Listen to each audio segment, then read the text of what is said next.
శతాబ్దాల ఎదురు చూపులు ఫలించే గడియలు ఆసన్నమయ్యాయి. కాసేపట్లో అపురూప ఘట్టం ఆవిష్కృతం కానుంది. జగమంతా సంబరపడేలా, భక్తి పారవస్యం అంబరాన్ని తాకేలా అయోధ్య రామాలయ ప్రారంభోత్సవం కాసేపట్లో అంగరంగ వైభవంగా జరగనుంది. అభిజిత్ లగ్న ముహూర్తంలో ప్రధానమంత్రి నరేంద్ర మోదీ శ్రీరాముని విగ్రహాన్ని ప్రతిష్ఠించనున్నారు. బాలరాముడి విగ్రహ ప్రతిష్టాపన కోసం అయోధ్య సర్వాంగ సుందరంగా ముస్తాబైంది. ప్రభుత్వం అన్ని ఏర్పాట్లు చేసింది. అయోధ్య నగరమంతా ఆధ్యాత్మిక శోభతో కళకళ్లాడేలా తయారు చేశారు. మరోవైపు అయోధ్యలో భారీ భద్రతా చర్యలు చేపట్టారు. డ్రోన్లతో గస్తీ నిర్వహిస్తూ ఉన్నారు. ట్రాఫిక్ ఇబ్బందులు కలగకుండా పోలీసులు ప్రత్యేక ఏర్పాట్లు చేశారు. 51 ప్రాంతాల్లో పార్కింగ్ ఏర్పాట్లు కూడా చేశారు. ఈ మహాఘట్టంలో దేశ విదేశాల్లోని అత్యంత ప్రముఖులు, స్వామీజీలు 7,000 మంది పాల్గొనబోతూ ఉన్నారు. వారిలో 506 మంది అత్యంత ప్రముఖులు ఉన్నారు. రామ జన్మభూమి కోసం పోరాటం చేసిన వారిని ఈ కార్యక్రమానికి పిలిచారు. సినీ, వ్యాపార, క్రీడా ప్రముఖులను కూడా ఆహ్వానించారు. వీరిలో ఇప్పటికే చాలా మంది అయోధ్యకు కూడా చేరుకున్నారు. ప్రతిపక్ష నేతలను ఆహ్వానించిన వారెవరూ హాజరు కావడం లేదు. అయితే గడ్డ కట్టే చలిలో కూడా దేశ నలుమూలల నుంచి పలువురు పాదయాత్ర ద్వారా సైకిళ్లపైన, వాహనాలపైన అయోధ్యకు చేరుకుంటున్న పరిస్థితి అయితే కనిపిస్తోంది. సో మొత్తంగా మనం చూసినట్లయితే అయోధ్యలో బాలరాముని ప్రాణ ప్రతిష్ఠా కార్యక్రమానికి అంగరంగ వైభవంగా అయోధ్య నగరమంతా కూడా ముస్తాబయింది. అప్పుడు పురాణాల ప్రకారంగా బాలరాముని యొక్క ఆగమనాన్ని ఏ రకంగా అయితే అయోధ్య వాసులు అప్పుడు సెలబ్రేట్ చేసుకున్నారో అదేవిధంగా ఇప్పుడు అయోధ్యలో ఉన్నటువంటి ప్రజలందరూ కూడా ఈ పండుగను సెలబ్రేట్ చేసుకున్నటువంటి పరిస్థితి కనిపిస్తోంది. మరి జగదబి రాముడి విశేషాలను తెలియజేయడానికి ప్రముఖ ఆధ్యాత్మికవేత్త బంగారయ్య శర్మ గారు మనతో పాటు స్టూడియోలో ఉన్నారు. నమస్కారం అండి. జై శ్రీరామ్. జై శ్రీరామ్. అయితే అంటే 500 సంవత్సరాల నాటి ఒక కళ సాకారం కాబోతోంది. ఎంతో అద్భుతమైనటువంటి ఘట్టం ఆవిష్కృతం కాబోతోంది. మరికొద్ది గంటలే దానికి సమయం ఉంది. కేవలం 84 నిమిషాల్లోనే, సెకండ్లలోనే ఈ యొక్క క్రతువు కూడా ముగించబోతున్నాం. అంటే ఇన్ని రోజుల ట్రావెల్ ఒక ఎత్తు అయితే ఆ స్వామివారి ప్రాణ ప్రతిష్ఠ చేసేటువంటి ఆ సెకండ్ల కాలం అనేది మరొక ఎత్తుగా భావించవచ్చు. ఇంత అద్భుతమైన ఘట్టం మన జన్మలో కలుగుతున్నందుకు మీకు ఏమనిపిస్తుంది? మీ మాటల్లో ఈ అద్భుత ఘట్టాన్ని వివరించండి. అమ్మా, 500 సంవత్సరాల నుంచి రామచంద్రమూర్తి పుట్టిన ప్రదేశములో ప్రతిష్ఠ చేసి పూజ చేసుకోలేనటువంటి దుస్థితిలో మనం అందరం ఉన్నాం. అదంతా బయటికి వెళ్ళి ఇన్ని వందల సంవత్సరాల తర్వాత మళ్ళీ స్వామివారి యొక్క పునఃప్రతిష్ఠ అనేటటువంటిది అక్కడ జరగటము నిజంగా అది అనిర్వచనీయమైనటువంటి ఘట్టం. ఉపనిషత్తులు చెప్తాయి, యతో వాచో నివర్తంతే అప్రాప్య మనసా సహా. ఎక్కడ ఇంకా వాక్కులు మాట్లాడలేవో, ఎక్కడికి ఇంకా మనస్సు చేరలేదో ఆ పైన పరమాత్మ ఉంటాడు అని. అలా వాక్కులు, మనస్సు అన్నీ ఆగిపోయేటటువంటి ఘట్టం, ఆ పైన ఘట్టము ఇవాళ జరుగుతున్నటువంటి ప్రతిష్ట. ఎంత చెప్పుకున్నా చాలా తక్కువే. ఆ రామయ్య గురించి, ఆ రామయ్య మాహాత్మ్యం గురించి, ఆ రామయ్య యొక్క వైభవం గురించి మనమందరము ఎదురు చూసిన ఎదురుచూపుల గురించి. ఈ 500 ఏళ్లలో ఎంతోమంది ప్రాణత్యాగాలు చేశారు. ఎన్నో కుటుంబాలు ఛిద్రమైపోయినాయి దాడుల్లో. వాళ్ళందరూ ఈ రాముణ్ణి కాపాడటం కోసం ఎన్నో త్యాగాలు చేశారు.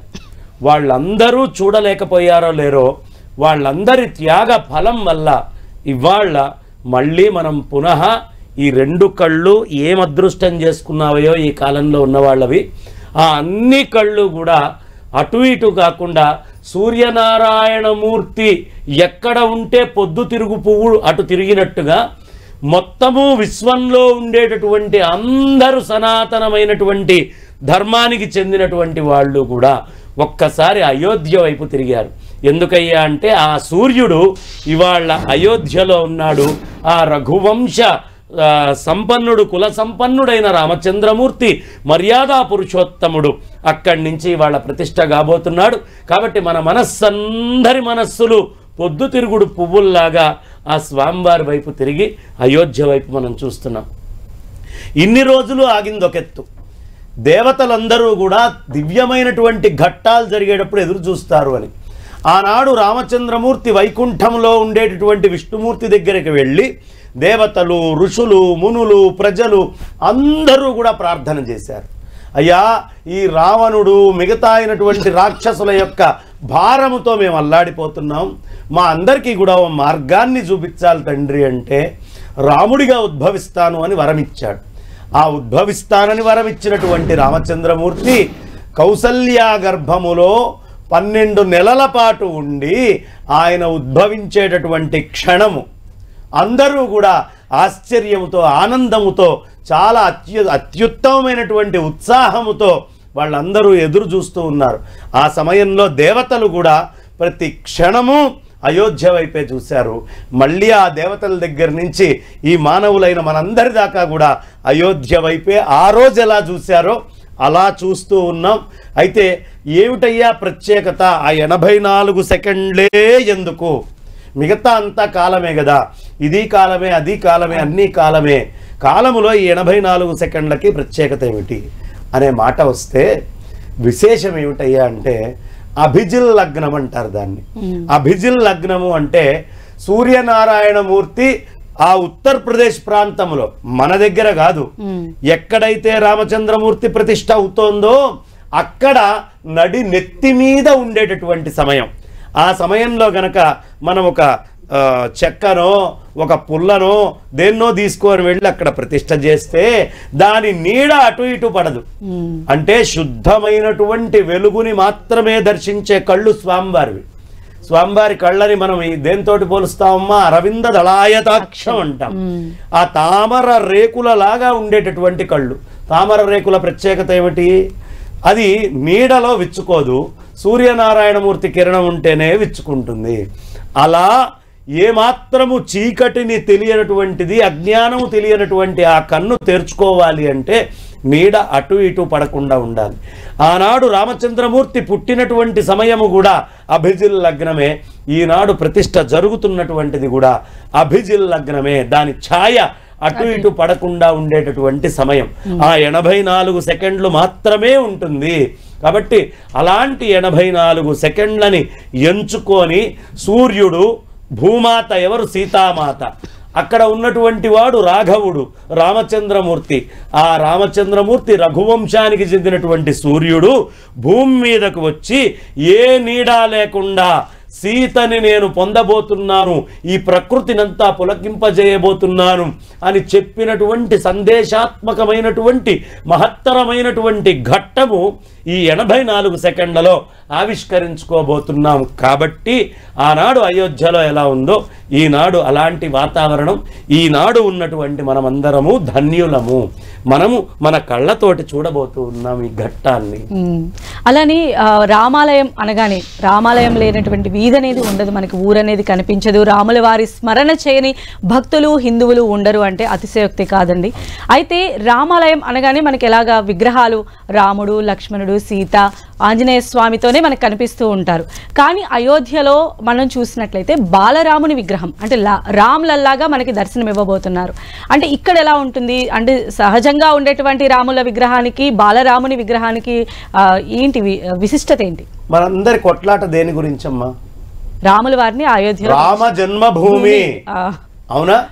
రాముడు జన్మించినటువంటి భూమి అన్నప్పుడు రాముడు జన్మించినటువంటి భూమిని ప్రతి పుష్కరానికి ఒక్కొక్క ఇది మారుతూ ఉంటుంది. ప్రతి మనిషిలో 12 ఏళ్లకు ఒకసారి మారుతుంది.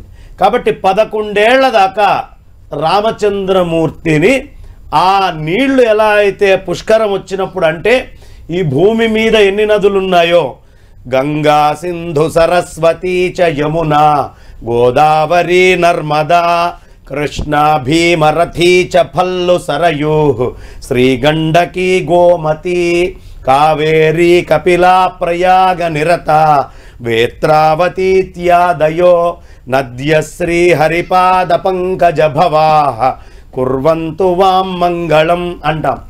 ఈ మొత్తము బృహస్పతి ఒక్కొక్క సంవత్సరము ఒక్కొక్క నదికి పుష్కరాన్ని ఇస్తాడు.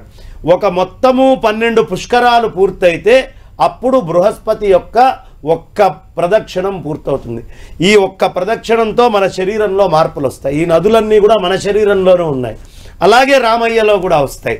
కాబట్టి 11 ఏళ్ల దాకా ఉండేటటువంటి రామయ్య ఏ మార్పు లేనటువంటి బాలరాముడిగా మనం అందరం గుర్తిస్తాం.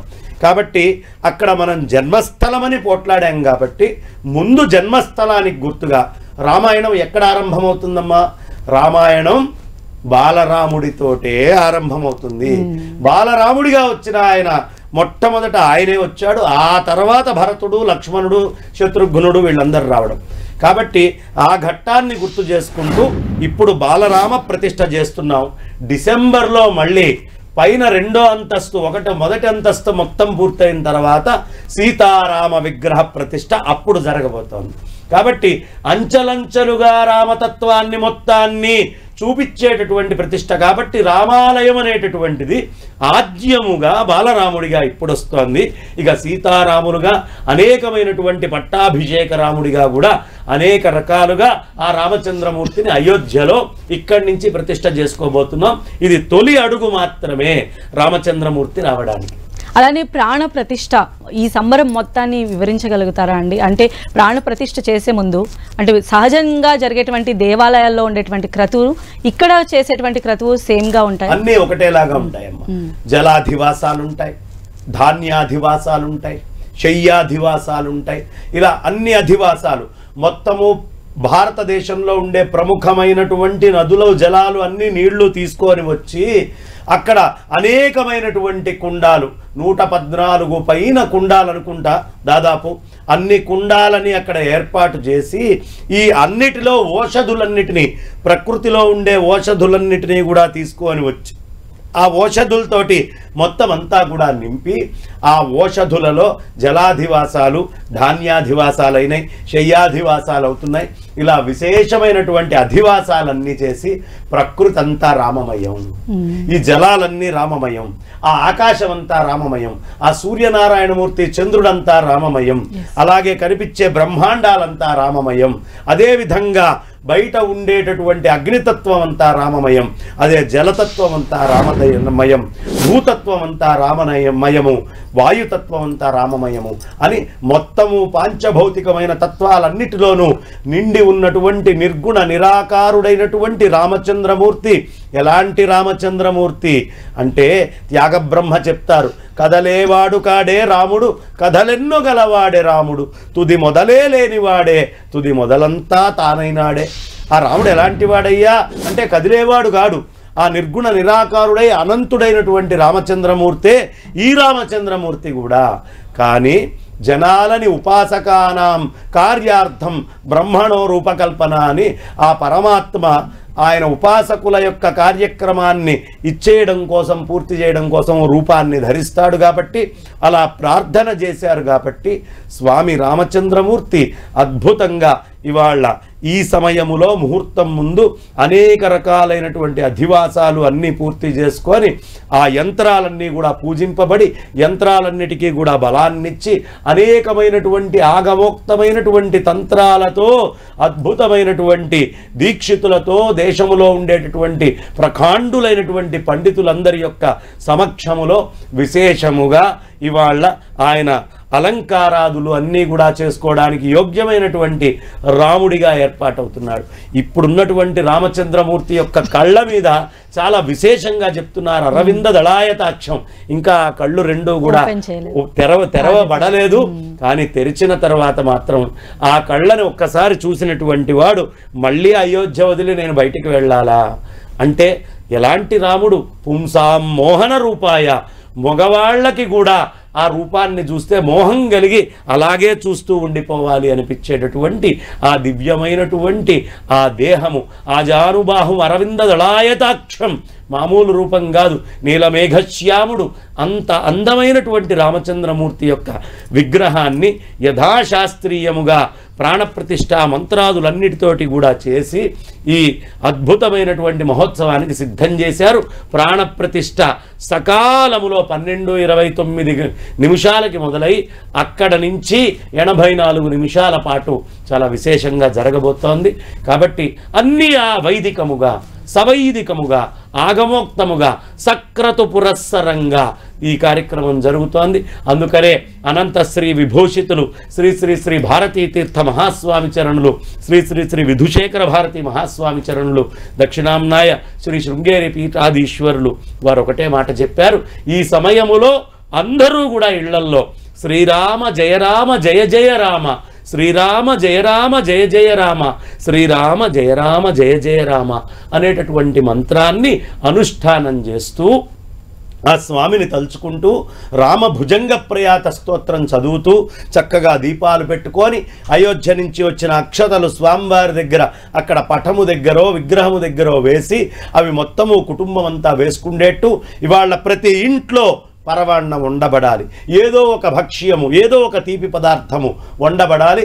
ఆ సమయంలో రామచంద్రమూర్తి ప్రతిష్ఠ కాంగానే మా ఇంట్లోకే రాముడు వచ్చాడు, నా హృదయంలోకే రాముడు వచ్చాడు అన్నట్టుగా ఆ రామచంద్రమూర్తికి ప్రసాదాన్ని చూపించి ఆ దీపాలను వెలిగించి అందరము కూడా ఇవాళ రామప్రసాదాన్ని తీసుకోవాల్సినటువంటి శుభ తరుణం ఇది. అలాంటి తరుణం మరికొద్దిసేపట్లోనే ఆవిష్కృతం కాబోతోంది. బాలరాముడి ప్రాణ ప్రతిష్ఠ కార్యక్రమం జరగబోతోంది ప్రధాని నరేంద్ర మోదీ చేతుల మీదుగా. మరి నీలమేఘశ్యాముని యొక్క విశేషాలు మరిన్ని తెలుసుకో. అయోధ్యలో మరి కాసేపట్లో అపురూప ఘట్టం ఆవిష్కృతం కాబోతోంది. జగమంతా సంబరపడేలా, భక్తి పారవస్యం అంబరాన్ని తాకేలా అయోధ్య రామాలయ ప్రారంభోత్సవం మరి కాసేపట్లోనే అంగరంగ వైభవంగా జరగబోతోంది. ఇప్పటికే పలువురు విఐపీలు, వివిఐపీలు, అలానే సాధు పుంగవులు అందరూ కూడా అయోధ్య ప్రాంగణానికి చేరుకున్నారు. ఆ లైవ్ దృశ్యాలు మనం 10 టీవీ స్క్రీన్ పైన చూస్తూ ఉన్నాము. కొద్దిసేపటి క్రితమే ఏపీ నుంచి చంద్రబాబు నాయుడు కూడా ఈ యొక్క కార్యక్రమానికి వెళ్లారు. అలానే నిన్ననే రజనీకాంత్, అలానే పవన్ కళ్యాణ్ కూడా కార్యక్రమానికి హాజరయ్యారు.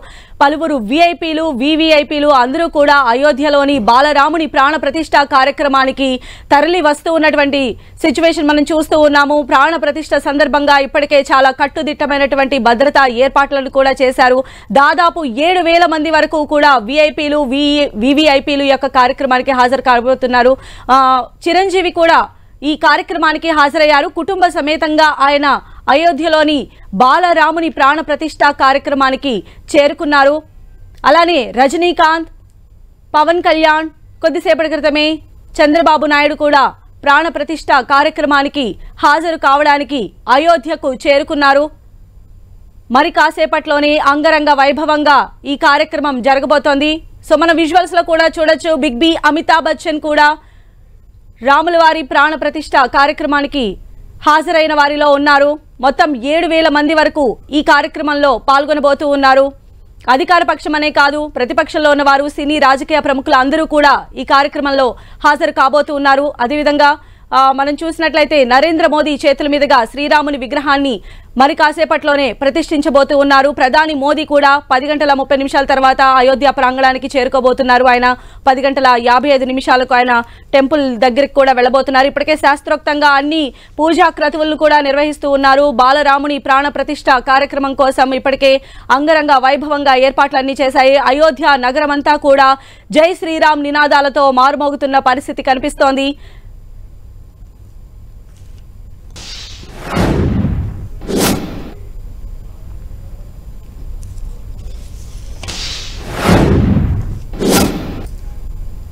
సో మరి బాలరాముడి విగ్రహ ప్రతిష్ఠ కోసం ఇప్పుడే అయోధ్య ముస్తాబైంది. మరికొద్ది గంటల్లోనే ఆ కార్యక్రమం కూడా జరగబోతోంది. బంగారయ్య శర్మ గారు, మనం చూసినట్లయితే బాల రూపంలో ఉన్నటువంటి స్వాముల విషయంలో ఒకసారి మాట్లాడుకుందాము. బాలకృష్ణుడి రూపంలో అల్లరి చేష్టల గురించి మనం ప్రస్తావించుకుంటూ ఉంటాం. కృష్ణుడి చేసినటువంటి బాల్యంలో చేసిన అల్లరి చేష్టల గురించి. అలానే మరి శ్రీరాముడు అలాంటి అల్లరి చేష్టలు ఏమైనా చేసినట్టుగా మనకి ఇతిహాసాల్లో ఎక్కడ పురాణాల్లో ఏమన్నా ఉందంటారా? సాధారణంగా మనందరికీ సామెత బాగా తెలుసు. ఎవరైనా బుద్ధిగా కనిపిస్తే రాముడు మంచి బాలుడు అంటారు. కాబట్టి ఆ రాముడు మంచి బాలుడు అనేటటువంటి పదం ఏమిటయ్యా అంటే ఎక్కువ అల్లరి చేసేవాడు కాదు అని. ఆయనకు అన్నం పెడుతుంటే తినేవాడు కాదు.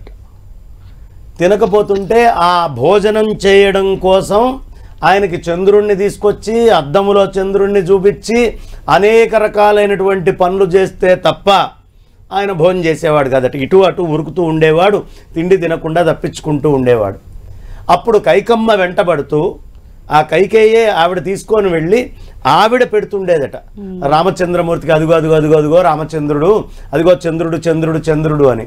అందుకనే మనకి రామాయ రామభద్రాయ రామచంద్రాయ వేధసే రఘునాథాయ నాథాయ సీతాయా పతయే నమః అని మనం చెప్పుకుంటూ ఉంటాం కదా.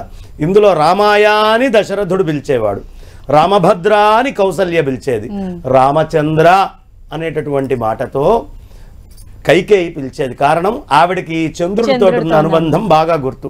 అందుకని రామచంద్ర రామచంద్ర అని ఆ తల్లి పిలుస్తూ ఉండేది. అలా రామచంద్రుడితోటి. అయితే ఆయన చేసేటటువంటి అనుగ్రహాలు బాల్యంలోనే ఎలా ఉండేవంటే, ఒకసారి అంటే ఇవి వాల్మీకేతరంగా కొన్ని ఉంటాయి. ఈయన పుట్టాడట. పుట్టంగానే ఆ రోజు రాత్రి అందరూ ఆనందంగా సంబరాలు చేసుకుంటున్నారు. ఒక ఆయన మాత్రం ఏడుస్తున్నాడట. ఏమిట్రా వీడు ఎందుకు ఏడుస్తున్నాడు, ఎవరు ఏడ్చేది అని చూశాడట రామయ్య. చంద్రుడు ఏడుస్తున్నాడట. అదేమిటయ్యా చంద్ర నువ్వెందుకు ఏడుస్తున్నావు అని అడిగాడు రామచంద్రమూర్తి. అప్పుడే పుట్టంగానే మొదటి బాల్య చేష్ట 12 నెలలు తల్లి గర్భంలో ఉండడం. 12 నెలల పాటు ఉన్నాడమ్మా. తల్లిని కూడా ఏడిపిస్తూ లోపలే ఉండే. ఏమిటయ్యా ఎందుకు ఏడుస్తున్నావు అని అడిగాడు. అది కాదు రామా, నువ్వు మధ్యాహ్నం 12ంటికి అభిజిల్ లగ్నంలో పుట్టావు, వీళ్ళందరూ పుట్టినప్పుడు చూసి సంబరం చేసుకుంటున్నారు, నేను చూడలేకపోయానే అని ఏడుస్తున్నా అన్నాడు. ఓహో అదే నీ ఏడుపు, సరే ఏం కంగారు పడకు, వచ్చే జన్మలో వచ్చే అవతారములో నేను నువ్వు చూస్తుండగా పుడతాను. అది కృష్ణావతారం, చంద్రుడి ఘట్టం. అర్ధరాత్రి పూట పుడతాడు. సరే ఆ సమయంలో పుడతాను అన్నాడు. మళ్ళీ ఏడుస్తున్నాడట. అది చెప్పిన తర్వాత కూడా అదేమిటి ఇప్పుడే వరం ఇచ్చా కదా మళ్ళీ ఏడుస్తావేమిటి? అది కాదు స్వామి, అప్పటిదాకా నేను చూడలేదనే బాధని నేను ఎట్లా తట్టుకోవాలి అంటే, ఈ జన్మకి నీతోటి నాకు సంబంధం లేదా అంటే, అప్పుడు ఆయన నా పేరు వెనక నీ పేరు తగిలి ఉంటుందిలేవయ్యా, రామచంద్రుడు అనేటటువంటి ఖ్యాతి నాకు ఉంటుంది కాబట్టి నన్ను తలుచుకున్న క్షణాన్నే నిన్ను కూడా తలుచుకుంటారు అని చెప్పి ఆ చంద్రనామాన్ని అక్కడ అనుగ్రహిస్తాడంటే, బాల్యము నుంచే స్వామివారు అలా చంద్రుడు ఏడవడం, ఆయన ఏడుపు అనేటటువంటి ఆర్తిని తీర్చడం, ఇలా భోజనం చేయకుండా ఇటు ఇటు తిరగడం. ఇక వశిష్ఠుల వారి దగ్గరికి వెళ్ళాడు. ఓ అర్ధరాత్రి పూట తలుపు కొట్టాడు. వశిష్ఠుల వారిని లోపల నుంచి వశిష్ఠుల వారు అడిగారు ఎవరు అని. ఎవరంటే ఈయన ఏం చెప్తాడు బయట నుంచి. అందుకని వెంటనే ఈయన చెప్పిన సమాధానం, అది తెలుసుకుందామనే మీ దగ్గరకు వచ్చాను గురువు గారు అని తలుపు కొట్టాడు. అంటే అప్పుడే వచ్చింది యోగ వాసిష్టం అనేటటువంటి గ్రంథం. అలా అద్భుతమైనటువంటి లీలలు చిన్నతనం నుంచి రామచంద్రమూర్తి ఆయన బుద్ధిగా ఉంటూనే ఆనందాన్ని కలిగించేవాడు. ఈయన చిలిపి పనులు చేస్తూ ఆనందాన్ని కలిగించేవాడు. ఈ రెండూ బాల్య దశలో అసలు తనివి తీరనటువంటి భాగ్యాన్ని పొందేవి. అందుకే త్యాగరాయ స్వామి వారు ఒక కీర్తనలో, తపమేమి చేసెనో మును కౌసల్య తపమేమి చేసెనో, తళుకు చెక్కిలి ముద్దు బెట్ట కౌసల్యమును తపమేమి చేసెను.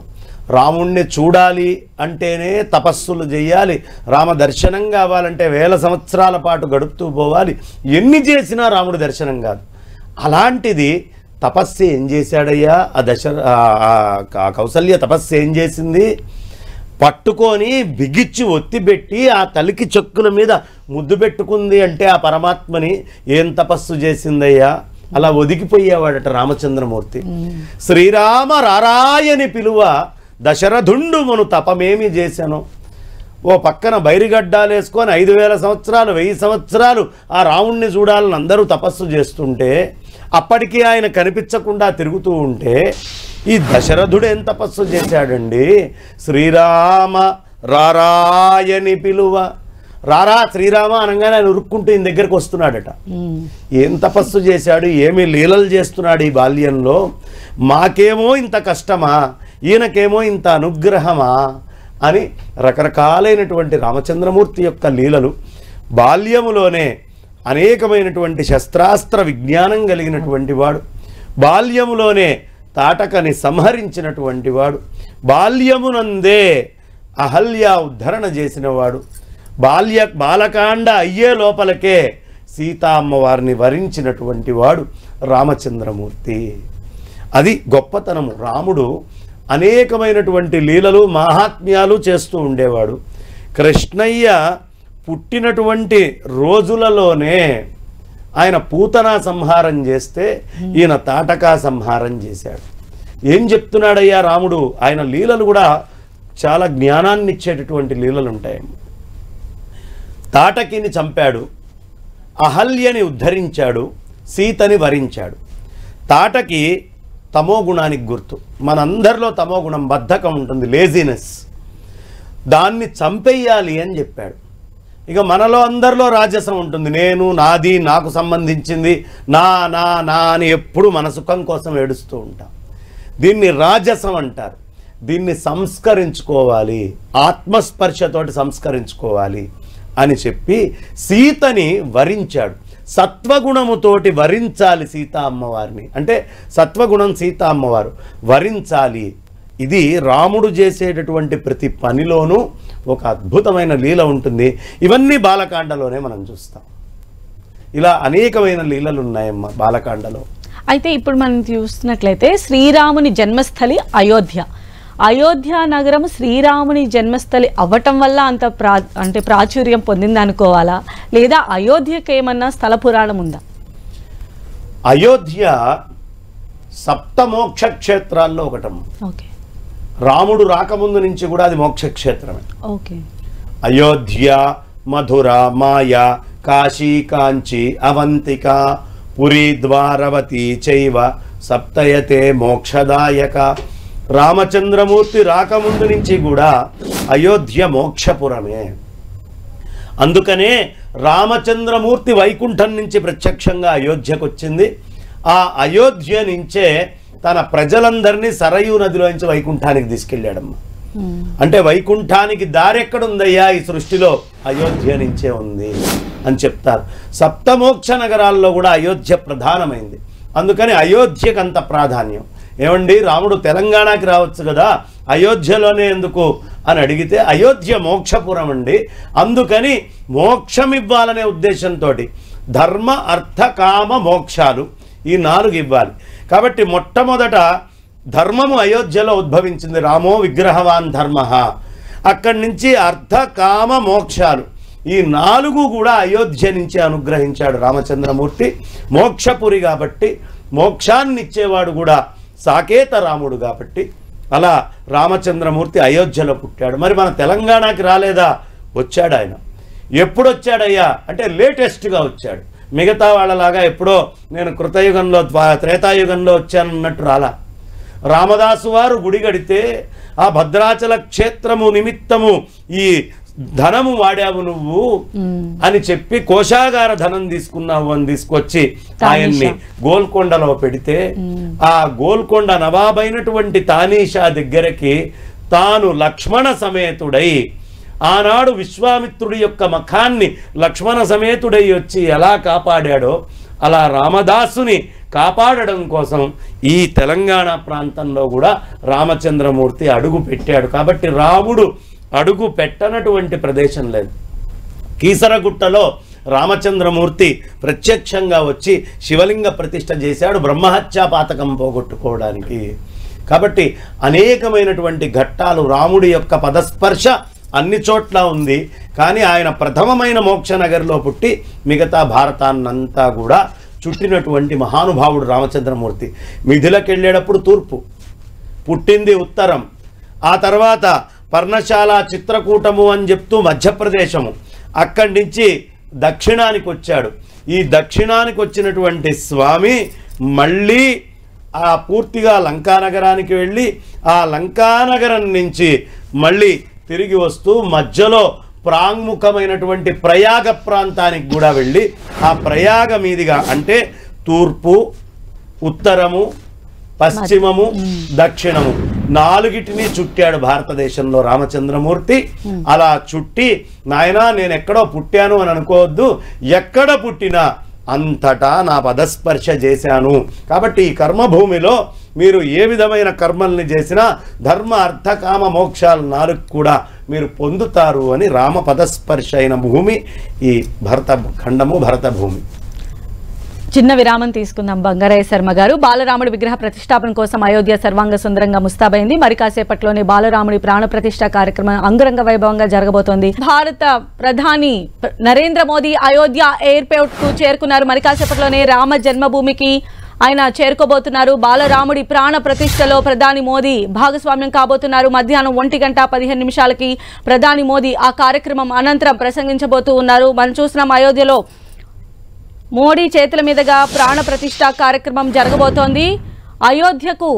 అయోధ్య ఎయిర్పోర్ట్ కు ప్రధాని చేరుకున్నారు. కాసేపట్లోనే ఆయన రామ జన్మభూమికి కూడా చేరుకోబోతూ ఉన్నారు. బాలరాముని ప్రాణ ప్రతిష్టలో పాల్గొనబోతున్నారు ప్రధాని మోదీ. ప్రాణ ప్రతిష్టకు ముందు ప్రధాని 11 రోజుల పాటు ఉపవాస దీక్షను ఆచరించారు. ఆ విషయం మనందరికీ తెలిసిందే. దేశంలోని ప్రముఖ ఆలయాలను కూడా సందర్శించారు. కొద్దిసేపటి క్రితమే ఆయన అయోధ్య ఎయిర్పోర్ట్ కు చేరుకున్నారు. మరి కాసేపట్లోనే రామ జన్మభూమికి ప్రధాని మోదీ చేరుకోబోతున్నారు. బాలరాముని ప్రాణ ప్రతిష్ఠ కార్యక్రమంలో పాల్గొనబోతున్నారు ప్రధాని మోదీ. ఈ కార్యక్రమం ముగిసిన తర్వాత 1:15 మోదీ ప్రసంగించబోతున్నారు. దాదాపు 4 గంటల పాటు కూడా ప్రధాని మోదీ రామ జన్మభూమి ప్లేస్లోనే ఉండబోతున్నారు. ఇప్పటికే మనం చూసాం, భద్రత అత్యంత కట్టుదిట్టంగా ఏమాత్రం ఏమరపాటు లేకుండా ఏర్పాటు చేయడం జరిగింది. అయోధ్య మొత్తం కూడా చాలా టైట్ సెక్యూరిటీ ఉన్నటువంటి పరిస్థితి ఉంది. సో బంగారయ్య శర్మ గారు, మనం ఇందాక మాట్లాడుకున్న దానికి కొనసాగింపుగా ఆ ప్రధాని మోదీ ఇప్పుడు మనం చూసినట్లయితే అంటే రామాయణానికి సంబంధించి ఉన్నటువంటి ఘట్టాల దేవాలయాలన్నీ కూడా ఆయన వెళ్ళారు, విజిట్ చేశారు. ఎస్పెషల్లీ రామేశ్వరం ఆలయం కూడా రాములి వారికి చాలా దగ్గరగా కనెక్టెడ్గా ఉన్నటువంటి దేవాలయాల్లో ఒక దేవాలయం. అక్కడే శ్రీరాముడు స్వయంగా శివుణ్ణి స్థాపించారు అనేది అంటూ ఉంటారు. అయితే ఇది ఎక్కడ వాల్మీకి రామాయణంలో కూడా ఎక్కడ ప్రస్తుతం లేదు. బట్ దీనికి ఎలా అథెంటికేషన్ అంటే ఏం చెప్తారు మీరు?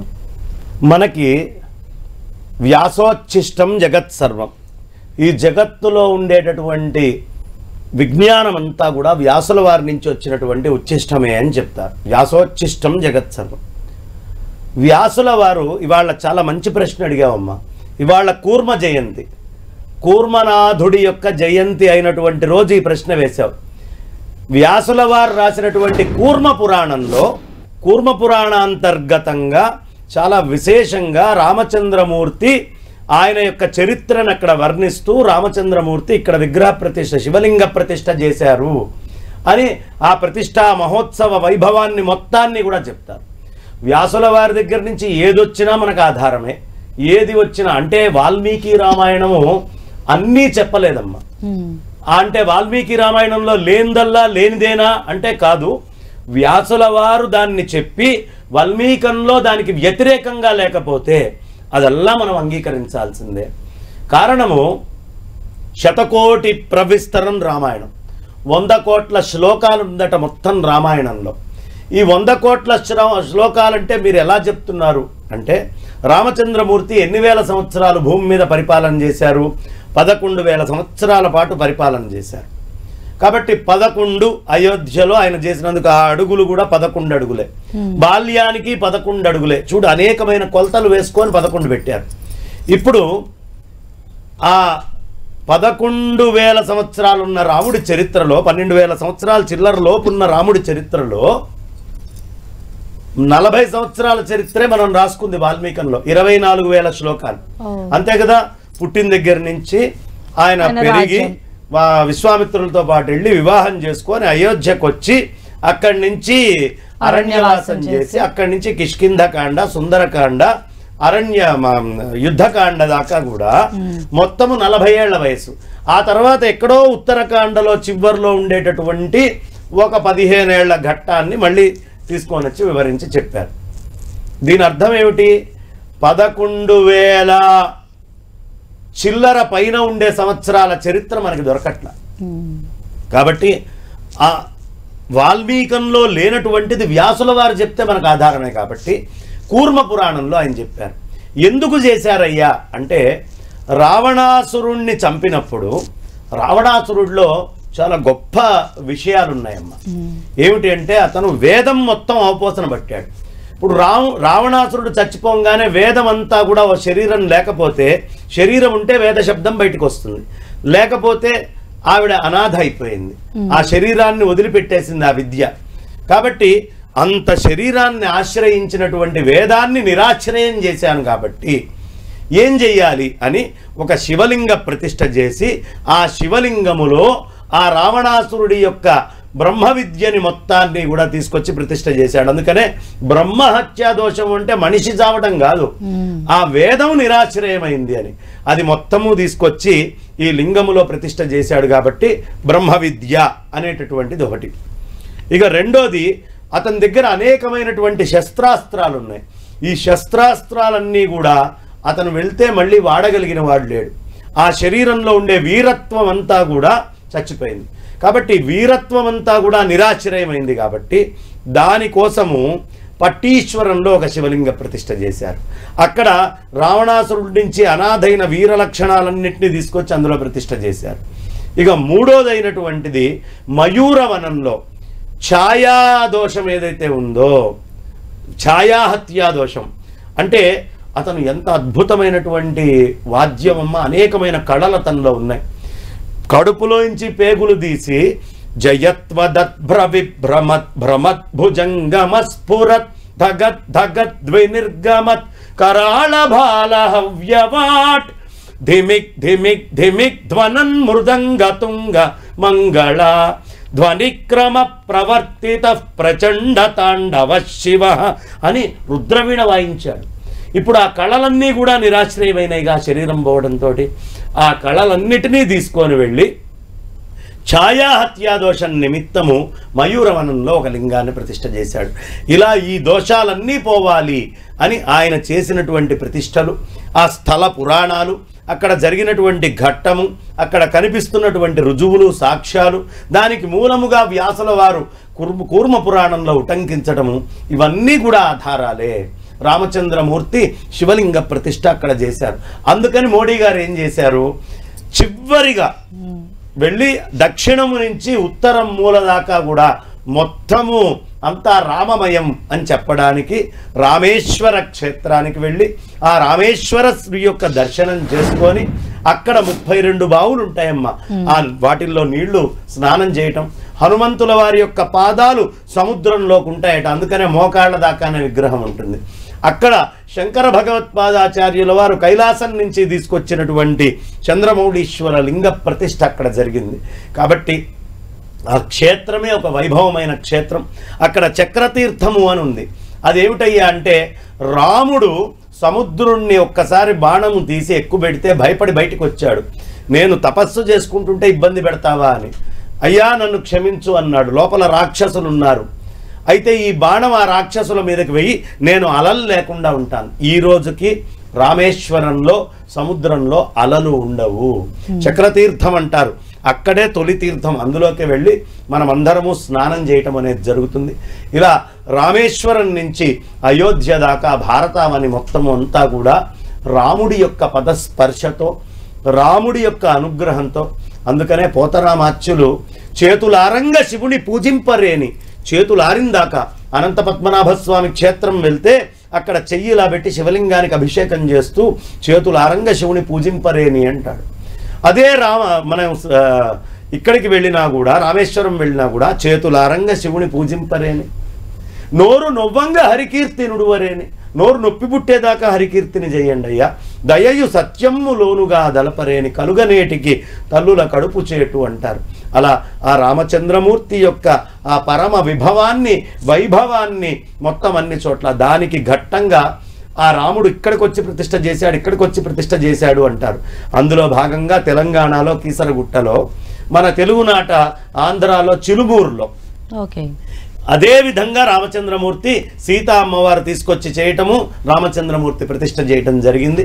ఇలా అనేకమైనటువంటి విశేష ఘట్టాలు మనకి ఈ రామచంద్రమూర్తితోటి అనుసంధానం అయ్యి ఉంటాయి. అలానే బంగారయ్య శర్మ గారు, మనం చూస్తే రామాయణంలో ఇప్పుడు భరతుడు ఎవరైతే ఉన్నారో, అన్నయ్య వెనక్కి వచ్చేసి మీరు రాజ్యాధికారం చేపట్టండి అని చెప్పి ఎవరైతే తల్లి కోరుకున్నారో ఆ వరం నాకు వద్దు, మీరు రండి వెనక్కి అని చెప్పి పిలవటం జరిగింది. వాళ్ళందరూ కూడా ఎంతో రిక్వెస్ట్ చేశారు కదా. అంటే ఆ టైంలో రాముడు వెనక్కి వెళ్ళకపోవడాన్ని ఎలా చూడాలంటారు? దాని ద్వారా మనం ఎలాంటి నడవడిక, దారిని, మార్గాన్ని తెలుసుకోవాలంటారు? రాముడు దేనికోసం అడవుల్లోకి వెళ్ళాడు? పితృవాక్య పరిపాలన. కాబట్టి తండ్రి ఏమిచ్చాడు మాట కైకకి? ఇదిగో వనవాసానికి వెళ్ళాలి అనేటటువంటి కోరిక ఒకటి, భరతుణ్ణి పట్టాభిషేక్తుణ్ణి చేయాలనేటటువంటివి 2 కోరికలు. ఈయన వాటాగా ఈయన అక్కడికి వెళ్ళాలి. దశరథుడు లేడుగా, ఆయన పోతే ఆయన ఇచ్చిన మాట పోలేదు కదా. కాబట్టి మాట అనేటటువంటిది ఒకసారి బయటికి వస్తే పోదు. రాముడిది ఎప్పుడు ఒకటే మాట, ఒకటే బాణము. ఒక్కసారి పితృవాక్య పరిపాలన నిమిత్తం నేను వచ్చాను అంటే ఆ తర్వాత ఆ మాట ఎవరు అడగనియండి, ఏదైనా చెయ్యనియండి, ఆ వాక్యాన్ని పరిపాలించి తీరాల్సిందే. ఒకవేళ రాముడే కనుక వెనక్కి వెళ్తే ఈ పూర్తి ఘట్టమంతా రామాయణం అంతా లేదు.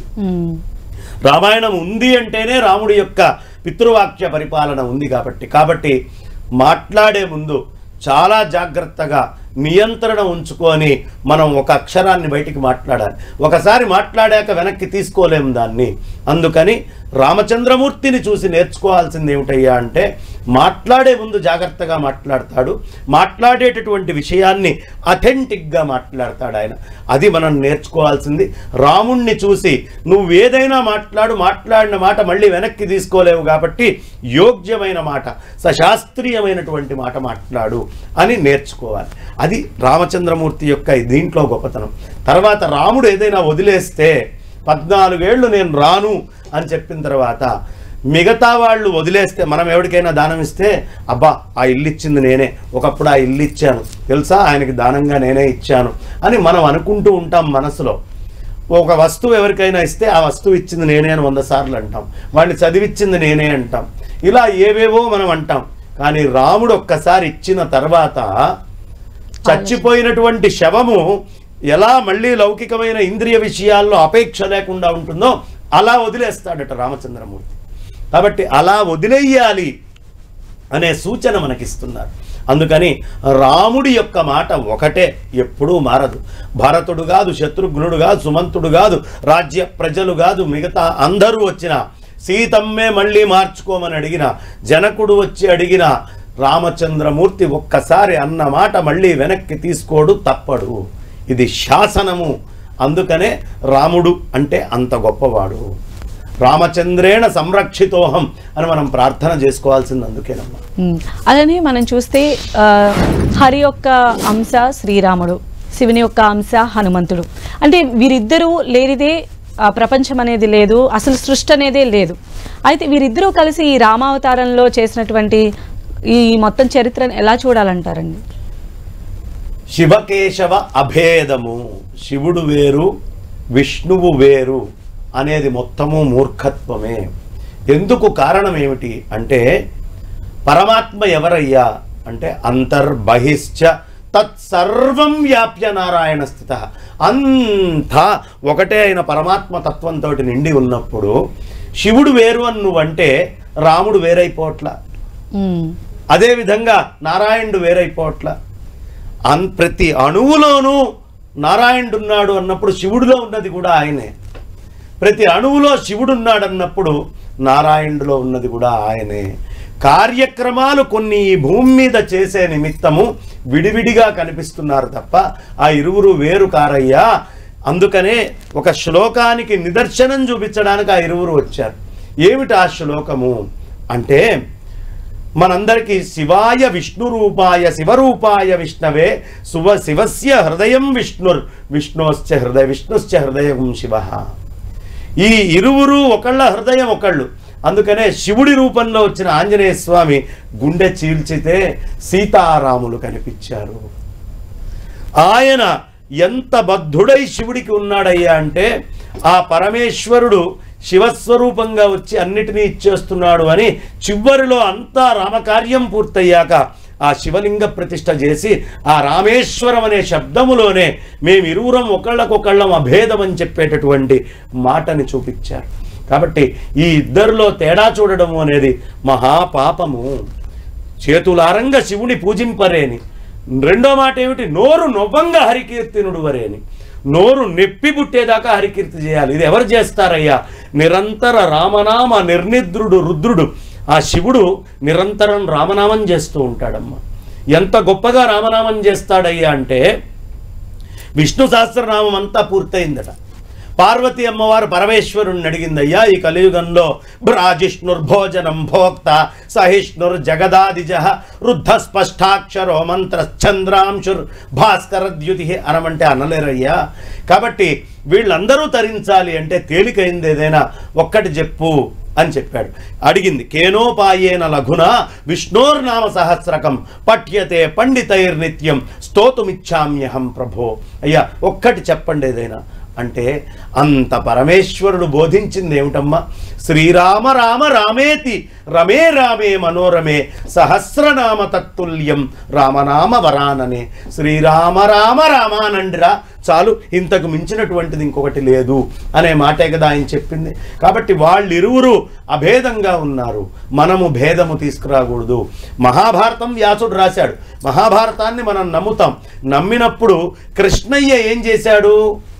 ఆయన మొత్తము యదువంశమంతా సంహారం కావాలి అంటే అతను వెళ్ళి హిమాలయాల్లో ఉపమన్యు మహర్షి దగ్గరికి వెళ్ళి శివ విద్యని ఉపదేశం పొందుతాడమ్మా. ఆ శివ విద్యని ఉపదేశం తీసుకొని ఆ శివ విద్య ద్వారా తపస్సు చేసి శివ సహస్రనామాలు చెప్తే శివుడు ప్రత్యక్షమైతే అప్పుడు శివుడు ఒక్క వరం అడిగాడు, అయ్యా నాకు మొత్తాన్ని తీసే ఒక కొడుకు కావాలి అని. ఆ కొడుకు ఎవరో కాదు, పుట్టినటువంటి కొడుకు శివుడి పేరే పెట్టాడు కృష్ణుడు. శివుడి కొడుకు పేరు సాంబుడు. సాంబుడు అంటే ఎవరు? సాంబ సదాశివ, సాంబ సదాశివ. అంబా సమేతుడైనటువంటి శివుణ్ణి సాంబుడు అంటాడు. కాబట్టి అలా అంబా సమేతుడైనటువంటి శివుడిగా సాంబుడి పేరు పెట్టాడు. వాళ్ళకి లేదు భేదం. మనం ఎందుకు తెచ్చుకుంటున్నాం భేదము? ద్వేషము అనేటటువంటిది ఎప్పుడూ హృదయంలో ఉండకూడదు. ఎప్పుడూ ప్రేమ అనేటటువంటి తత్వాన్ని చెప్పాలి. ఇది ఆదిశంకర భగవత్పాదాచార్యుల వారు ఆ ప్రేమ తత్వాన్ని ఇచ్చారు. విద్వేషం వద్దు, శివుడు ఎక్కువ విష్ణువు తక్కువ, విష్ణుడు ఎక్కువ శివుడు తక్కువ, ఇవన్నీ వద్దయ్యా. పరమాత్మని పూజించుకోండి, ఆయన సర్వవ్యాపకుడు, ఏ రూపంలో నీకు కావాలంటే ఆ రూపంలో దర్శనమిస్తాడు అనే విషయాన్ని మనకి బోధ చేశారమ్మా. అందుకని ఇవాళ బాలరాముడు మనకి రావటం, మళ్ళీ ధర్మరాజ్యం అనేటటువంటిది ఇక్కడ ప్రతిష్ఠించబడుతుంది. తొందరలో ఆ ధర్మరాజ్య ప్రతిష్ఠ జరగబోతోంది. అలానే అందరూ కూడా చెప్తూ ఉంటారు రామరాజ్యం రావాలి, రామరాజ్యాన్ని స్థాపిస్తామని చెప్తూ ఉంటారు. అంటే రాముడు అయోధ్యకి తిరిగి వచ్చిన తరువాత, ఆయన పట్టాభిషిక్తుడై ఈ రాజ్య పరిపాలనను చేపట్టిన తర్వాత ప్రజలకు ఆయన అందించినటువంటి సంక్షేమం గురించి ఎక్కడైనా వివరించడం జరిగిందా అండి? కావాల్సినంత ఉందమ్మా. రామరాజ్యంలో ఏమిటయ్యా అంటే, తల్లిదండ్రుల కంటే ముందే పిల్లలు చచ్చిపోవడం ఎవడో చూడలేదు. తల్లిదండ్రుల కంటే ముందు పిల్లలు పోకూడదు. ధర్మమైనటువంటి రాజ్యం వెళ్తే తల్లిదండ్రుల కంటే వాళ్ళ కంటి ముందు పిల్లలు పోరు, ఇది సిద్ధాంతం. తర్వాత రెండోది, వితంతువులు అయినటువంటి స్త్రీలు లేరు అనే పదం చెప్తారు. అంటే అంత గొప్పగా సామ్రాజ్యం నడుస్తూ ఉండేది. అందరూ నిండు నూరేళ్లు ఆయురారోగ్యాలతో ఉండేవాళ్ళు. అడుక్కు తినేటటువంటి వాళ్ళు లేరు. అయ్యా అన్నమో రామచంద్ర అన్నటువంటి వాడు లేడు. అందరూ ఆనందంగా జీవించేటటువంటి వాళ్ళు. ప్రతి ఒక్క ఫలము ప్రతి ఒక్కడికి, ప్రతి ఇంటికి, కుటుంబానికి, ప్రతి మనిషికి సక్రముగా తరతమ భేదం లేకుండా ఎవ్వరికి ఏ ఫలాలు చేరాలో అవన్నీ చేర్చేటటువంటి వాడు. అందరూ కూడా అవసరాన్ని మించి ఎవరూ నోరు పారేసుకోవడం, ఇష్టం వచ్చినట్టు మాట్లాడటం చేసేవాళ్ళు కాదట. అలా రామచంద్రమూర్తి యొక్క తత్వము ఎంత వైభవమైందయ్యా అంటే, రామరాజ్య ప్రతిష్టలో తరతమ భేదము లేకుండా అందరూ ఆనందంగా, ఒక కుక్క కూడా వెళ్ళి ఆమె గోడు చెప్పుకుండేదట. ఆ కుక్క కూడా గోడు చెప్తే రామచంద్రమూర్తి విన్నాడు అంటారు. కాబట్టి అలా అద్భుతంగా అనేక మంది మహాత్ములు సాధు సంతువుల మధ్యలో ఇవాళ మనకి ఇక్కడ ప్రతిష్ట ఆరంభమైంది. అలాంటి రామరాజ్యం మళ్ళీ రావాలి ఈ రాముడు రావడంతో అని కోరుకుంటున్నాం. అలానే చూస్తున్నాం బంగారయ్య శర్మ గారు, అయోధ్యలో బాలరాముని ప్రాణ ప్రతిష్ఠ కార్యక్రమానికి అతిరథ మహారథులందరూ కూడా తరలి వస్తూ ఉన్నారు. కొద్దిసేపటి క్రితమే మనం చూసాం బిగ్ బి అమితాబ్ బచ్చన్ని కూడా మనం ఆ సీటింగ్లో కూర్చున్న వాళ్ళలో చూడొచ్చు. ప్రముఖులందరూ కూడా చేరుకున్నారు. అక్కడ భద్రతను కూడా అంతే కట్టుదిట్టంగా కూడా ఏర్పాటు చేసిన పరిస్థితి. ప్రధాని మోదీ కూడా మరి కాసేపట్లోనే రామ జన్మభూమి ప్లేస్కి వచ్చే అవకాశం ఉంది. మనం విజువల్స్లో కూడా చూడొచ్చు. చిరంజీవి, రామ్ చరణ్, అనిల్ అంబానీ వీళ్ళందరూ కూడా ప్రాణప్రతిష్ఠ కార్యక్రమానికి చేరుకున్నారు. ఏపీ నుంచి చంద్రబాబు నాయుడు కూడా ఈ కార్యక్రమానికి హాజరయ్యారు. ప్రతి ఒక్కరిని కూడా ఈ కార్యక్రమానికి హాజరు కావాల్సిందిగా ఆహ్వానించారు. రజనీకాంత్ ఈ కార్యక్రమానికి హాజరయ్యారు. వారిని కూడా మనం స్క్రీన్ పైన చూడొచ్చు. అలానే నిన్ననే పవన్ కళ్యాణ్ కూడా ఈ కార్యక్రమానికి వెళ్ళడం జరిగింది. బిగ్ బి అమితాబ్ బచ్చన్ రామ్లల్లా ఆలయ ప్రాంగణానికి చేరుకుంటున్నటువంటి దృశ్యాలు కూడా మనం 10 టీవీ స్క్రీన్ పైన చూస్తున్నాము. సో చాలా కట్టుదిట్టమైనటువంటి భద్రతను ఏర్పాటు చేశారు. సాధు పొంగవులు అందరూ కూడా అక్కడికి చేరుకున్నారు. ఎవరైతే ఈ 500 సంవత్సరాల కాలంలో అంటే రామాలయ నిర్మాణంలో భాగస్వామ్యం కోసం అసువులు బాసినటువంటి కుటుంబాలను కూడా ఈ కార్యక్రమానికి ఆహ్వానించడం జరిగింది. సాధారణ భక్తులు కూడా లక్షల సంఖ్యలో ఇక్కడికి చేరుకుంటూ ఉన్నారు. మరి కాసేపట్లోనే అద్భుత ఘట్టం కూడా ఆవిష్కృతం కాబోతోందండి. శతాబ్దాల ఎదురుచూపు ఫలించే గడియలు ఆసన్నమయ్యాయి. కాసేపట్లో అపురూప ఘట్టం ఆవిష్కృతం కాబోతోంది. జగమంతా సంబరపడేలా, భక్తి పారవస్యం అంబరాన్ని తాకేలా అయోధ్య రామాలయ ప్రారంభోత్సవం మరి కాసేపట్లో అంగరంగ వైభవంగా జరగనుంది. మనం ఆ ఆలయాన్ని కూడా చూడొచ్చు. దేదీప్యమానంగా వెలిగిపోతూ ఉంది. పూల తోరణాలతో మొత్తం అలంకరించారు. అనేక పూల రకాలతో విభిన్న ఆకృతులతో దేవాలయం మొత్తం అలంకరించారు. అతిరథ మహారథులంతా ప్రముఖులంతా కూడా దేవాలయానికి చేరుకుంటూ ఉన్నారు. మనం చూస్తున్నాం రాజ్నాథ్ సింగ్ కూడా చేరుకున్నారు, గుడికి చేరుకున్నారు. దీనికంటే ముందు ప్రధాని ఎయిర్పోర్టుకు చేరుకున్నారన్న సమాచారం కూడా మనకు అందింది. మరి కాసేపట్లో అయోధ్య రామాలయానికి ప్రధాని మోదీ చేరుకోబోతున్నారు. ముందుగా రాజ్నాథ్ సింగ్ అక్కడ స్వామివారికి పూలమాల వేసి నమస్కరిస్తున్న దృశ్యాలు కూడా మనం చూస్తున్నాం. అనేక మంది ప్రముఖులు దగ్గరలో ఉన్న దేవాలయాలని కూడా విచ్చేస్తూ ఉన్నారు. ఎవరైతే అయోధ్యకు రాలేకపోయారో వాళ్ళంతా కూడా దేవాలయాలకు వెళుతూ రామనామ స్మరణలో వాళ్ళంతా కూడా భక్తి పార్వస్యంలో మునిగి తేలుతున్నారు. అయితే అయోధ్యకైతే ప్రధాని మోదీ చేరుకున్నారు. మరి కాసేపట్లో దేవాలయానికి కూడా రాబోతూ ఉన్నారు. రామ్ లల్లా విగ్రహాన్ని ప్రాణప్రతిష్ఠ చేసే కార్యక్రమంలో ప్రధాని మోదీ పాల్గొంటారు. మరి కాసేపట్లో గుడికి చేరుకోబోతున్నారు. అతిరథ మహారథులు ప్రముఖులు అంతా కూడా అంటే పారిశ్రామికవేత్తలు, అలాగే క్రికెట్ దిగ్గజాలు కానీ కళాకారులు మొత్తం అంతా కూడా అయోధ్యకు తరలి వెళ్లారు. ఎవరైతే అయోధ్యకు వెళ్ళలేని వాళ్ళు ఉన్నారో వాళ్ళంతా కూడా తమ తమ ప్రాంతాలలో రామనామ స్మరణ చేస్తూ దాన్ని కరులారా వీక్షించేందుకు టీవీల ముందు, స్క్రీన్స్ ముందు కూడా వాళ్ళంతా కూడా చూస్తున్నారు. మరి కాసేపట్లోనే ఆ శుభ గడియ రాబోతోంది. మనతో పాటు బంగారే శర్మ గారు ఉన్నారు. శర్మ గారు, ఒక్కొక్కరు వెళుతూ ఉన్నారు. ఈవెన్ మోదీ ప్రధాని కూడా చేరుకున్నారు అక్కడికి. మరి కాసేపట్లోనే ప్రాణ ప్రతిష్ఠ కూడా జరగబోతోంది. చాలా అద్భుతమైనటువంటి ఘట్టము. ఇవాళ దేశంలో ఉండేటటువంటి చాలామంది ప్రముఖులు అక్కడికి చేరటము, వాళ్ళందరూ కూడా అక్కడ కూర్చోవటము జరిగింది. త్యాగరాయ స్వామి వారు ఒక అద్భుతమైన కీర్తన చెప్తారు. ఎందరో మహానుభావులు అందరికీ వందనాలు, ఎందరో మహానుభావులు అని ఒక మాట. ఎందరో మహానుభావులు అంటూనే అలాంటి వారెందరో, అలాంటి మహానుభావులు ఎందరో అని అనుమానం వచ్చేట్టుగా రెండు రకాలైనటువంటి సందేహాస్పదంగాను ఆనందమయంగాను శబ్దాన్ని వేస్తారు. ఎవరయ్యా మహానుభావులు? చందురు వర్ణూని హృదయార విందమునా జూచి బ్రహ్మానందముందు వారు మహానుభావులు. ఆ రామచంద్రమూర్తిని హృదయంలో పెట్టుకొని అలా తలుచుకుంటూ ఉండేటటువంటి వాళ్ళందరూ కూడా మహానుభావులే. మానస వనచర వర సంచారము నిలిపి మూర్తి బాగుగా పొడగనే వారందరూ మహానుభావులే. ఈ మనస్సు అనేటటువంటి కోతి ఈ విషయం ఆ విషయం ఆ విషయం ఈ విషయం మీదకి ఎగురుతూ ఉంటుంది. ఇలా ఎగిరేటటువంటి మనస్సుని ఎవరు నియంత్రించి మూర్తి రామచంద్రమూర్తిని బాగా పొడగంటారో అలాంటి వాళ్ళందరూ కూడా చాలా మహానుభావులు.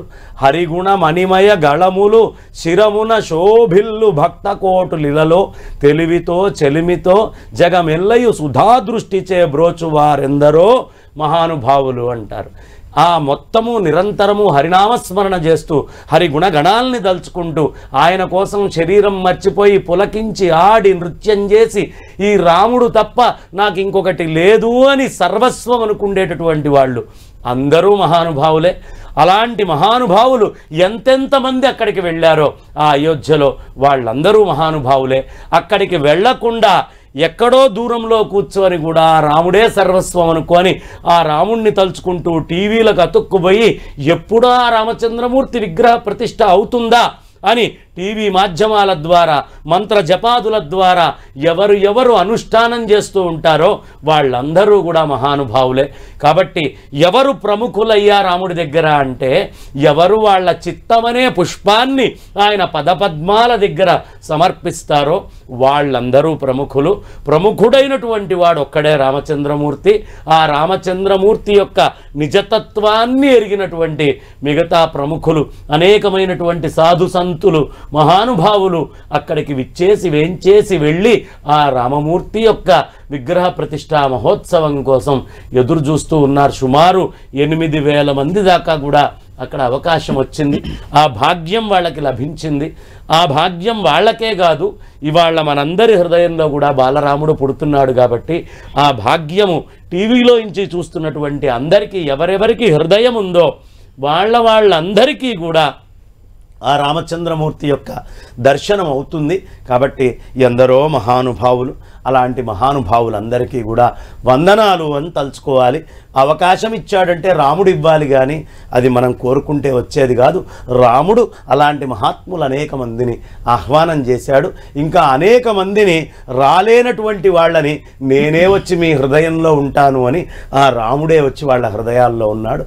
రామతత్వంలో ఎప్పుడూ అంతా ఒకటే, సర్వం రామమయం జగత్. ఓకే, బంగారే శర్మ గారు, మామూలుగా విగ్రహానికి ప్రాణప్రతిష్ఠ చేస్తూ ఉంటారు. చేయక ముందు శిల్పానికి, చేసిన తర్వాత ఎటువంటి శక్తి వస్తుంది? అసలు ప్రాణప్రతిష్ఠ ఎందుకంటారు? అంటే మామూలుగా జనరల్గా చెట్టు మీద ఉంటే కొమ్మ, శిల్పి చెక్కితే బొమ్మ, తీసుకొని వచ్చి దేవాలయంలో ప్రతిష్ఠ చేస్తే అమ్మ. అద్భుతంగా ఉంటుంది. ఏమిటి ప్రాణప్రతిష్ఠ మహాత్మ్యము అంటే, ఆగమోక్తంగా దానికి అవసరమైనటువంటి అన్ని కళల్ని చెక్కి తీసుకొచ్చాం. పరమాత్మ ఒక్కడే, వాడు సర్వవ్యాపకుడై అనంతుడై అంతటా నిండి ఉన్నాడు. అంతటా నిండి ఉన్న వాణ్ణి చూడగలిగేటటువంటి శక్తి మన మనస్సుకి కానీ, మన నోటితోటి కొలవగలగడానికి తగ్గటువంటి శక్తి మన నోటిలో వచ్చే మాటకి కానీ లేవు. కాబట్టి సూర్యుడు అంతటా ఉన్నాడు, సూర్యనారాయణమూర్తి కిరణాలు అంతటా ఉన్నాయి కదమ్మా. అంతటా ఉన్న ఆ సూర్యుడి కిరణాలని మళ్ళీ ప్రత్యేకంగా ఒక భూతద్దాన్ని తీసుకొచ్చి పెడితే ఎలా దహించే విధంగా అధిక శక్తి వస్తుందో, అలా అంతటా నిండి ఉన్న పరమాత్మ ప్రత్యేకంగా అనుగ్రహించే నిమిత్తము ఒక రూపాన్ని అక్కడ తయారు చేసి ప్రతిష్ఠ చేస్తారు. మళ్ళీ ఆ రూపానికి ఏమని పూజ చేస్తాం? అనంతాయ నమః, ఆదిమధ్యాంతరహితాయ నమః, కేవలాయ నమః, నిర్గుణాయ నమః, సకల గుణాభిరాముడు అంటాం, నిర్గుణుడు రాముడే అంటాం. ఈ రెండూ కూడా రామచంద్రమూర్తే. కాబట్టి మనల్ని అందరినీ అనుగ్రహించడానికి మనము ఆయన్ని నిర్గుణంగా చూడలేకపోతున్నాం కాబట్టి ఒక రూపాన్ని తెచ్చుకొని మంత్రప్రతిష్ఠతో అక్కడ విగ్రహ ప్రతిష్ఠ చేస్తే ఆ వేదోక్తమైన మంత్రప్రతిష్ఠ వల్ల రామచంద్రమూర్తి తత్వము కాపాడబడేటటువంటి తత్వము ఆ విగ్రహమందు ప్రవేశించి ప్రతి ఒక్కడిలో ఉన్న రాముడు జాగృతమవుతాడు. అక్కడికి వెళ్ళంగానే మనలో ఉన్న రాముణ్ణి జాగృతం చేసుకోవడం కోసం వేదము ఎదురుగుండా ఒక రామస్వరూపాన్ని పెట్టి జాగృతి చేసుకోవడానికి అవసరంగా తయారు చేసింది. ఇది ఒకటైతే, రెండోది చాలామంది నాస్తికులు వేసేటటువంటి ప్రశ్న, ఓ రాయి పెట్టంగానే దేవుడు అయిపోతుందా, అంత కొలిచే అంత గొప్పదవుతుందా అనే ప్రశ్న వేస్తారు. మూర్ఖులైనటువంటి వాళ్ళకి చెప్పాల్సిన సమాధానం ఒకటే, అన్నీ కాగితాలే, కానీ నువ్వు ఒక 100 రూపాయల రెవెన్యూ స్టాంపు పేపర్ వేసి దాని మీద 2 ముద్రలు కొట్టి సంతకం పెడితే అప్పటిదాకా 10 రూపాయలు 5 రూపాయలు అయినటువంటి కాగితము 10,000 కోట్లకి సమానం కావట్లేదా? సామాన్యమైనటువంటి నీ లౌకికమైన జగత్తులోనే సామాన్యమైన కాగితాన్ని 10,000 కోట్లు చేయగలంగా లేంది అపరిమితమైనటువంటి వేదరాశి, అద్భుతమైనటువంటి వేదరాశి ఆ రాయిని పరమాత్మ స్వరూపంగా అనుగ్రహించే విధంగా మంత్రోక్తంగా తయారు చేయదా? ఆ యంత్రాలు చెక్కి పెట్టి ఈ ప్రకృతి శక్తిని మొత్తాన్ని ఆవాహన చేసి ఓ దగ్గర పెట్టదా? కాబట్టి అలాంటి శక్తిని పెట్టేటటువంటిదే ఈ క్షేత్రము. అందుకని విగ్రహ ప్రతిష్ఠ మనం అందరం చేస్తాం. ఓకే, బంగారే శర్మ గారు, ఈ రాములు వారి ప్రాణప్రతిష్ఠ కార్యక్రమాన్ని ఉద్దేశించి ఆ దేశ నలుమూలల నుండి భక్తులు అనేక కానుకలు పంపారండి. అంటే కొంతమంది శక్తి ఉన్నవాళ్ళు బంగారం, వెండి ఇస్తే చాలామంది ఇటుకలు పంపించారు. కశ్మీర్ నుంచి కశ్మీరీ యువతులు కుంకుమ పువ్వు పంపారు. తమిళనాడు నుండి పట్టు వస్త్రాన్ని, బెడ్షీట్ని పంపించారు. కొంతమంది ఎక్కడైతే శబరి దగ్గర రేగుపళ్ళు తిన్నారో ఆ ప్రాంతం నుండి రేగుపళ్ళు కూడా పంపించారంట. అంటే భగవంతుడికి ఏది విలువైంది కాదు ఏదైనా సరే భక్తి రూపంలో సమర్పించేది ఏదైనా అమూల్యమైంది. వేరే దేశం. అవును, అవునమ్మా. అయితే స్వామివారి ఏం కోరుకోడు, ఆయన ఆనందంగా వచ్చి ఉంటున్నారు. ఆయన వస్తున్నాడని మనం సంబరం చేసుకుంటున్నాం. రామచంద్రమూర్తి ఆయన ఉద్భవించేటటువంటి సమయంలో దేవతలందరూ ఎదురు చూశారట, పూల వర్షం కురిపించుకున్నారు. వాళ్ళందరూ అబ్బా మమ్మల్ని అనుగ్రహించడానికి రామచంద్రమూర్తి రూపములో శ్రీమన్నారాయణుడు అవతారం ఎత్తుతున్నాడు అని వాళ్ళందరూ అనేక కళ్ళతోటి అక్కడ ఎదురు చూస్తూ కూర్చున్నటువంటి వాళ్ళు ఎప్పుడు రాముడు వస్తాడా, వశిష్ఠుడు నేను ఎప్పుడు పాఠం చెప్పగలుగుతాను, రాముడు వస్తేనే కదా పాఠం చెప్పేది అని ఆయన ఎదురు చూస్తూ కూర్చున్నాడు. నేను గురువునయ్యేటటువంటి అవకాశం, పరమాత్మకి గురువునయ్యే భాగ్యం నాకు కలిగిస్తున్నాడు. ఎందుకు? వశిష్ఠుల వారి గురువు గారు నారాయణుడే. నారాయణం పద్మభువం వశిష్టం శక్తించ పద్మభవం వశిష్టం శక్తించ తత్పుత్ర పరాశరంచ వ్యాసం సుఖం గౌడపదం గోవింద యోగీంద్ర మదాస్య శిష్యం శంకరాచార్యం అక్కడ దాకా వరుసగా చెప్పుకుంటూ వస్తారు. ఇప్పుడు నారాయణుడి నుంచే విద్య నేర్చుకున్న వశిష్ఠుడు మళ్ళీ నారాయణుడికి బోధించడం కోసం ఎదురు చూస్తూ కూర్చున్నాడు. విశ్వామిత్రుడు నా దగ్గర ఉండే అస్త్రశస్త్రాలు ధనుర్రాలు అన్నీ కూడా నేను ఎలా ఇవ్వాలి అని ఆయన ఎదురు చూస్తూ కూర్చున్నాడు. రామావతారం అవుతేనే కదా మన దగ్గర ఉన్న శక్తిని, అలా చీరలు నేసే శక్తి ఉన్నవాళ్ళు చీరలనిచ్చారు. కుంకుమ పువ్వుని పండించేటటువంటి వాళ్ళు కుంకుమ పువ్వుల్ని పంపించారు. నదీ జలాల దగ్గర ఉన్న వాళ్ళు నదీ జలాలని తీసుకొని పంపించారు. అక్షతలు కట్టేటటువంటి వాళ్ళు అక్షతల్ని తయారు చేసి పంపించారు. తిరుమల నుంచి లడ్లని పంపించారు. అనేక రకాలైనటువంటి లడ్లు రకరకాలైనటువంటి వస్తువులు అన్నీ కూడా అక్కడ నిండిపోయి దేదీప్యమానంగా చూడమ్మా రామచంద్రమూర్తికి అవసరమైనటువంటి ఒక మహా సామ్రాజ్య నిర్మాణం చేశారా అన్నంత వైభవంగా అక్కడ మనకు కనిపిస్తూ ఉంది.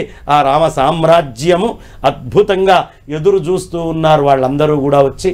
ఎందుకు పంపిస్తారయ్యా అంటే, నాయన అన్నిట్లో నువ్వే ఉన్నావు, ఇప్పటిదాకా మేము తింటున్నాం, మా జీవనం మా బతుకు మాకొచ్చే వస్తువులు అన్నీ నువ్విచ్చినవే అని చెప్పడానికి గుర్తుగా ఆయనకిస్తారు. అందుకనే ఆయన పత్రం పుష్పం ఫలం తోయం పెద్ద పెద్దవేం అడగల. ఓ పత్రం పెట్టండిరా, ఓ పుష్పం ఇవ్వండి, ఓ ఫలం ఇవ్వండి, అవి దొరక్కపోతే అన్ని నీళ్లు పోయండి, నేను సంతోషిస్తాను అని చెప్పాడు. కాబట్టి ఎవరి శక్తి కొలది ఆనందాన్ని వాళ్ళు ప్రకటించుకుంటూ స్వామివారికి అందించారమ్మా. థ్యాంక్ యూ బంగారేశ్వర్మ గారు. Thank you. చాలా ధన్యవాదాలు.